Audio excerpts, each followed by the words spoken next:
Hi everyone, it's Niamh here and welcome to my art journaling channel. Today we're going to be doing part of the 100-day project, which is me making some abstracts with my non-dominant hand. So I'm starting off in my junk journal on this page, which my daughter very kindly painted for me. She painted me some flowers, so I want to sort of incorporate that into my painting somewhat. So I'm using using colour inspiration from her and from the page next to it. And adding in some heather, which is like a light purpley colour, and some marine. So you can see I'm sort of scrubbing the paint around a little bit, not really worrying about what I'm doing too much, being a bit loose and heavy-handed in some places, and just making sure I've got some paint everywhere on the page. So once I've done that, you can see where my daughter painted the acrylic paint. She painted it quite thickly, which is kind of useful because the paint that I was putting on was a little bit watery. And what happens with that is you can get almost a resist. So when I was able to wipe away the paint, I was able to sort of retain some of that colour from underneath. I found the purple was a little bit too much, so I wanted to put in some, I pull the colours back a little bit, so I'm using some mineral, which is a pale like pastel blue colour, and then I scribbled into it with my Stabilo oil pencil. So Stabilo oil pencil is a water activated pencil. It's multimedia, it'll go over anything, but obviously if it gets wet it sort of reacts a little bit with what it's working with, which I like because it has this sort of ink black line when it gets wet.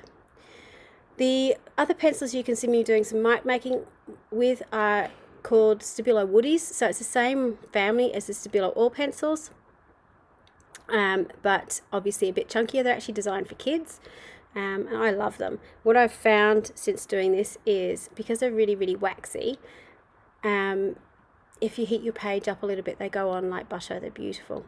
So now I'm using my Posca paint pen, my big white one, which has gone missing. I've just found it. Awesome. Been looking for that. Oh no, that's a chisel one. Goodness. I don't know where I've put that pen, so I need to keep looking for it. It's just got a really big fat tip to it, and it's really good for making marks. And that's something I really love about mark making, is it doesn't have to be difficult. You can use a pen and just use a nib, and you can use mark making stamps. So one of the things I like to do with mark making stamps is use some of the colours I've actually used in paint in the background to sort of give you that repetition. So I had that bright pink from my daughter's painting in the background, so I've used some bright pink. Now obviously in some areas it will come up pink, in some areas it doesn't really. That's okay, you get this sort of hint on the page. The other thing that I've really enjoyed doing is just using a little bit of black on the page too, to give some finer detail. I'm finding that while I can be really scribbly with a pencil, I can't get the fine detail of lines that I like. So having some stamps that can do that for me, I find is really helpful. For a lot of people though, and particularly I know in classes that I teach, people really struggle with doing mark making. So if you do, there's no harm in that. Buy some mark making stamps. Look at some things and think, I really like that shape. I could find something I could do with that. They can look a little bit weird and random to you as well. They don't need to be, perfect. That one of my favorites is just a whole series of little dots. I didn't really see the potential of it until I've started using it. So sometimes things really sort of surprise you. So here I am with a cast trying to use a pair of scissors. You can see it's really awkward. My husband happened to walk in, I think, and I handed it to him to finish trimming off for me because I just could not do it. Or I switched the scissors around or did something. I was getting really frustrated. Like, you think scissors should be, a little bit more simple to work than that.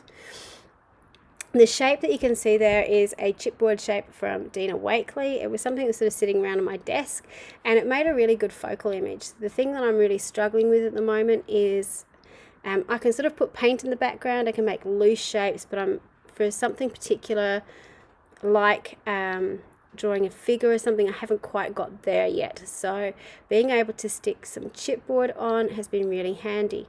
The other thing I really like to do, and I encourage you to do as well is, if you really like a background, take a picture of it. Get your phone out and take a picture of it before you add anything to it, because it gives you a reference that you can go back and look at again. Or if you've got a printer at home, you can print out that background and tear it up and use it in other collages, or you can print it out and put it through your die cut machine and cut things out. So you can make your own. If you're a Dina Wakley fan, you can make your own very own collage creative book, which I really love too.